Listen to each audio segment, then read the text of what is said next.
We're going to go ahead and proceed with targets 9 through 11. So here we're dealing with quadratics. And if you remember earlier on this unit, we graphed an absolute value function. We talked about the domain and range, and then we wrote the equation of the absolute value function.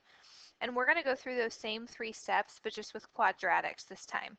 So first of all, think about what you remember about quadratics. They do have a U shape. And so that's what we're going to be working to create on this first target, which is just graphing a quadratic function. So we use the same variables in a quadratic and an absolute value. We have m, h, and v. M is considered the slope, but on a quadratic, it doesn't work the same way as it does on a linear function or even absolute value. So we'll take a look at that. It's more of a like vertical stretch or shrink. H is still the horizontal shift.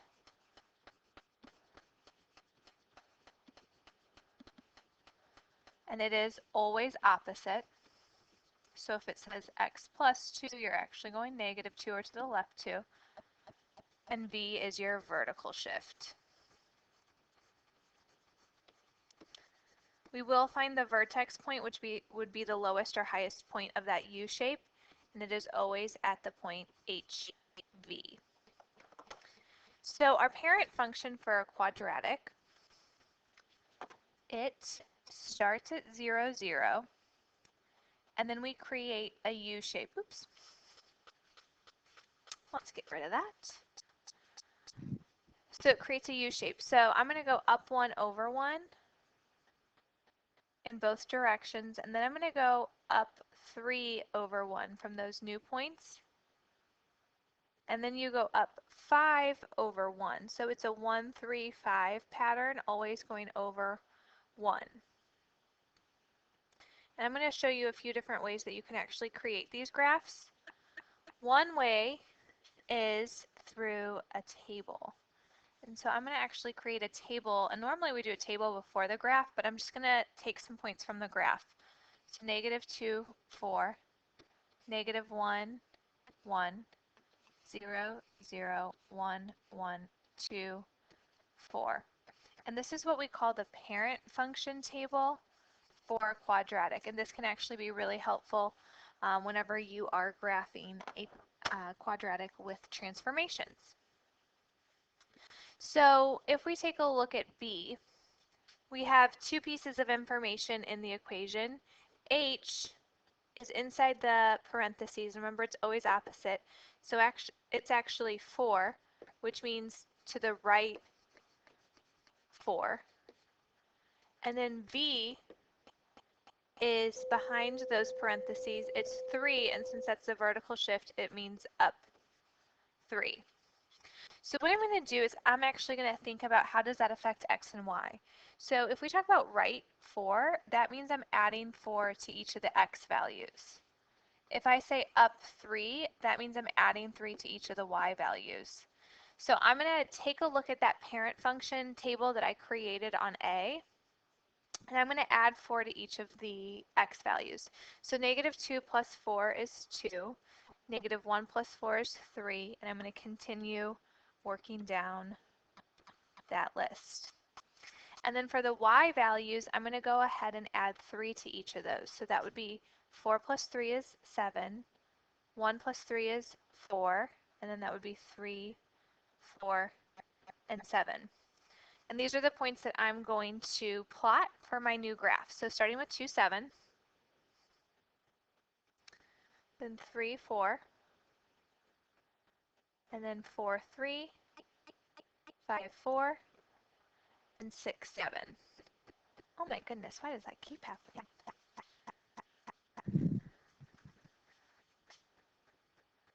And then we have our quadratic. This is called a parabola, that shape. So what I'm going to do when I graph these quadratics is I'm going to always go back to this parent function, and I'm just going to transform that parent function table. So I'm going to keep referencing that. All right, so on C, let's start with some pieces of information. So we can see that H is negative 3, sorry, H is 3, but that would be like negative 3, which means we're going to the left 3. V is 4, which means we're going up 4. And then this -2 out in front, remember I called it a slope? It's really a vertical stretch, which means it's changing your y value. So what I'm going to do is in this table, we're taking all the x values to the left 3, so that would be x minus 3. But for the y values, we're going to do a couple things. That -2 is actually going to sit in front of the y. And then it still is up 4, so I'm still going to do a plus 4. So I'm going to go back to that parent function table. So all these x values, so -2, oops, -2, -1, 0, 1, 2. I'm going to add, or sorry, subtract 3 from each of those. So -2 minus 3 is -5. And then I would have -4, -3, -2, -1. Now for the y values, this is a little bit more complicated. So I'm going to multiply each of these y values by -2, and then I'm going to add 4. So let's start with the 4. So -2 times 4 is -8, plus 4 is -4. And then 1. -2 times 1 is -2, plus 4 is 2. And we have 0. -2 times 0 is 0, plus 4 is 4. And then it is symmetric, so you can just use those previous two numbers. Now we're going to plot these points. So -5, -4, -5, -4, there we are. -4, 2, -3, 4, -2, 2, and -1, -4. So notice that this quadratic is just a little bit longer and skinnier than previous ones, and that's what that 2 does out in front. The negative makes it open downwards. All right, on D, this one is kind of actually tricky. What this is saying is we have x plus 0 squared minus 1. So h is actually just 0. V is -1, which means we're going to go down 1, and that affects the y. So when we make our table for this one, x doesn't change at all. It was a plus 0. But for the y, we're going to do y minus 1 for down 1. There is no m, or m is 1 here, so I don't have that multiplier in front of y like I did on C. So remember, I'm going back to this parent function table that we've been dealing with all along. So I'm going to keep the x values the same. There's nothing happening to x. But the y values from up here, I'm going to subtract 1 from each of them. So that'll be 3, 0, -1, 0, and 3. And then I'm going to plot these points.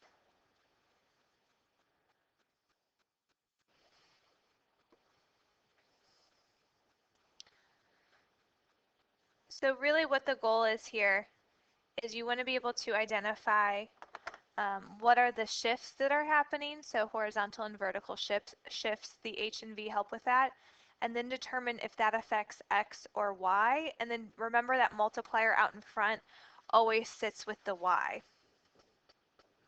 So let's practice this on the back. We're going to graph these two and talk about the domain, range, x-intercepts, and y-intercepts as well. Starting with A, I'm here in the middle. I'm going to remind us of the parent function table for a quadratic. So this is the same. I just want to go ahead and rewrite it so I don't have to keep flipping back and forth from the front of the notes. Okay, so on this first one on A, we don't even really have to write out what's h and v and all of that. So nothing is inside the parentheses with x, which means x remains unchanged. Then we have this multiplier of 2, and we're going down 8. So that would be 2y minus 8. So when I compare it to my parent function, the x's stay the same. So still -2, -1, 0, 1, and 2. And for the y values, I'm going to multiply them by 2 and then subtract 8. So if I start with the 4, 4 times 2 is 8, minus 8 is 0. Now the 1, 2 times 1 is 2, minus 8 is negative 6. If I plug in a 0, I get out a negative 8, and then again it is symmetric. So these are the points we're going to plot for our new graph. So negative 2, 0, negative 1, negative 6, 0, negative 8, and then coming back up on the other side.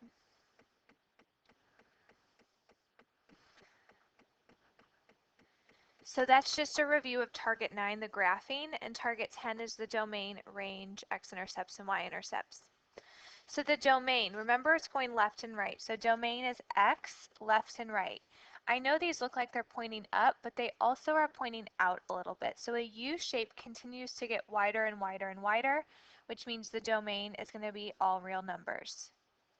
The range, we have this low point, and it's everything above that low point. So that y value, because range goes with y, is negative 8. So we're going to say y is greater than or equal to negative 8.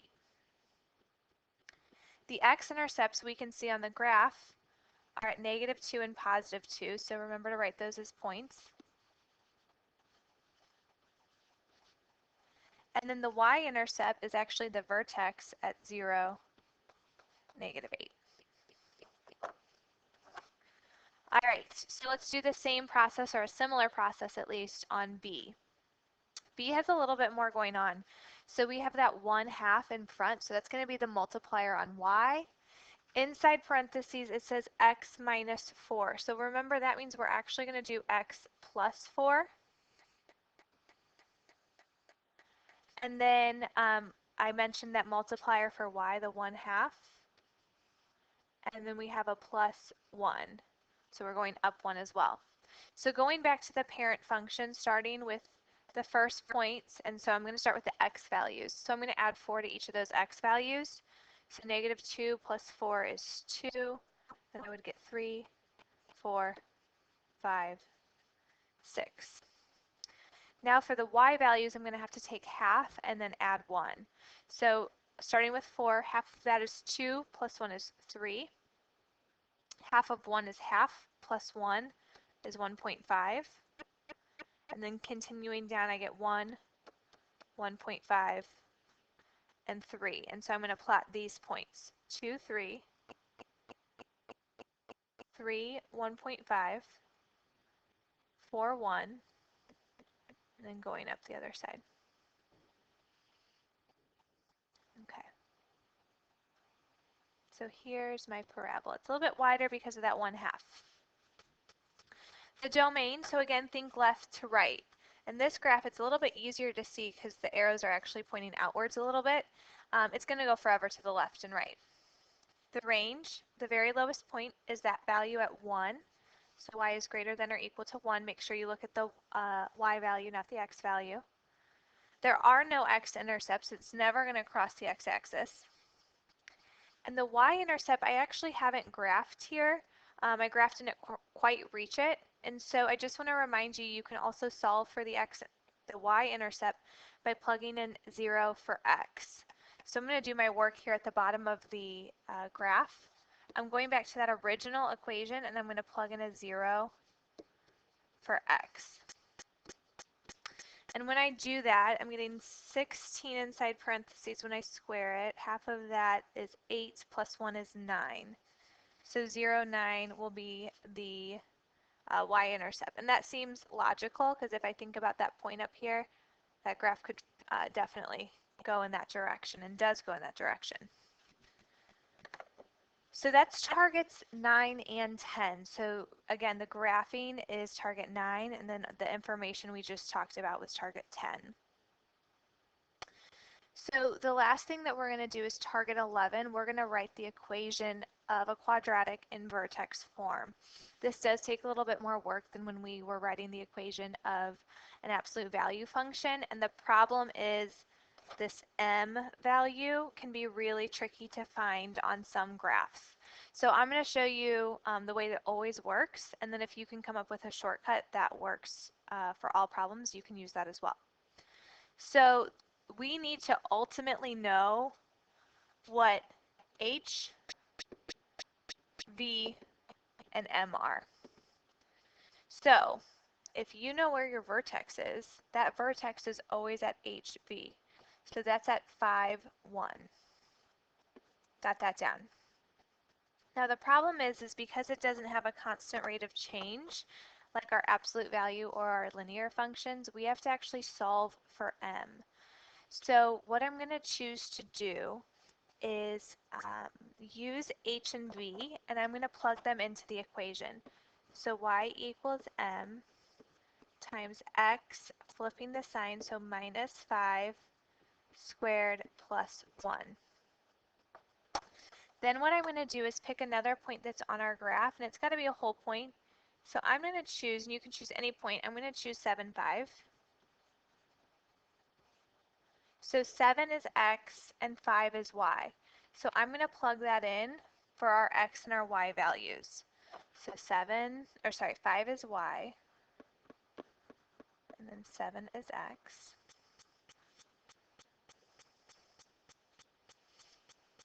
Okay, and now we're going to solve. So I'm going to simplify what's in parentheses.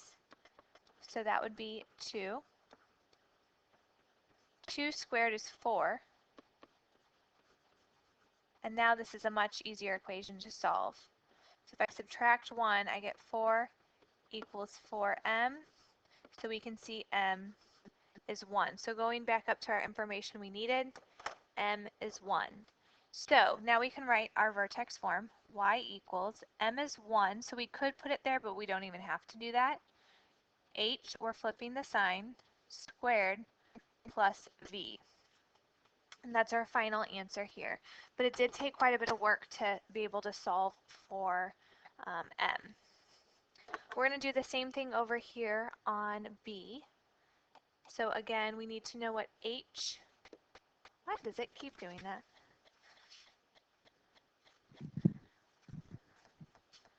What h, v, and m are. So our vertex is at 4, 3, so h is 4, v is 3. Remember, m, we're going to have to do a little bit more work to find. So I'm going to start by writing our equation with just h and v in it. So that would be x minus 4, flipping the sign, plus 3. Then we pick another point that's on our graph. I'm going to pick 2, 1. Or maybe I want to, yeah, I'll pick 2, 1. You can pick anything. That's why I was hesitating. So there's our x and our y value, so we're going to plug them in for x and y over here. So y is 1 equals m, and then that would be 2 minus 4 squared plus 3. Simplifying what's in parentheses, that would be a negative 2. And negative 2 squared is 4. And at this point it looks pretty simple in terms of solving. So if I subtract 3 on both sides, that gives me a negative 2. And if I divide by 4, I get negative 2/4 or negative 1/2 for m. Now that should make some sense because this graph is opening downwards and it is a little bit wider than our example on A. So that half makes sense and the negative makes sense because it's opening down. So our final equation here is y equals negative 1/2 x minus 4, I'm just plugging everything in that we found, plus 3. And that's writing an equation of a quadratic given a graph.